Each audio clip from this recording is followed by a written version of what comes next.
C'est donc une information RTBF. Nos équipes ont pu suivre une vaste opération antidrogue. Ça s'est passé dans une villa de la région liégeoise où étaient cachés 100 kilos de cocaïne. Une dizaine de personnes ont été arrêtées et plusieurs armes saisies. Sur place, Bruno Schronweiler et Martin Coulier. Des dizaines de kilos de cocaïne. Sur cette table, il y en a pour plusieurs centaines de milliers d'euros. Les trafiquants produisaient la drogue sur place.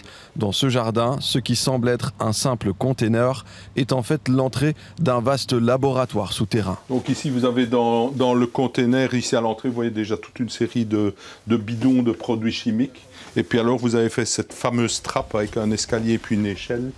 Sous terre, les enquêteurs découvrent des dizaines de bidons de produits chimiques, les traces d'un laboratoire qui servait à extraire la cocaïne imbibée dans des objets du quotidien pour tromper les contrôles.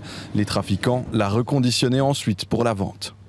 On est dans la deuxième partie, la drogue a été cristallisée, elle remonte ici dans le bac qu'on peut voir ici. Elle est complètement brute, elle est encore assez humide d'ailleurs. Pour contourner les actions de la police et de la justice, ils ont de plus en plus tendance, en imprégnant la cocaïne dans des supports, dans des plâtres, dans du charbon, même dans des textiles parfois. Mais alors ça nécessite pour l'organisation d'avoir sur site ici en Europe des laboratoires d'extraction comme celui qu'on vient de découvrir ici.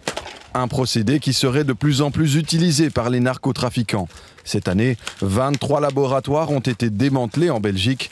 Un procédé d'extraction qui nécessite de la main-d'œuvre.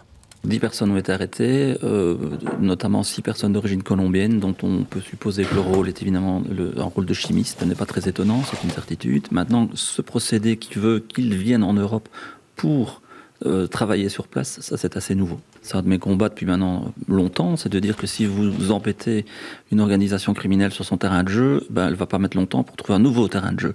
Et il faut absolument éviter que ce terrain de jeu devienne l'arrondissement judiciaire de Liège. On doit éviter que ce soit partout sur le territoire national. En plus des arrestations, les enquêteurs ont saisi 100 kilos de cocaïne ainsi que des armes. L'année dernière, les quantités de drogue saisies au port d'Anvers sont diminuées. Il semblerait que les narcotrafiquants utilisent d'autres moyens pour importer leur cocaïne.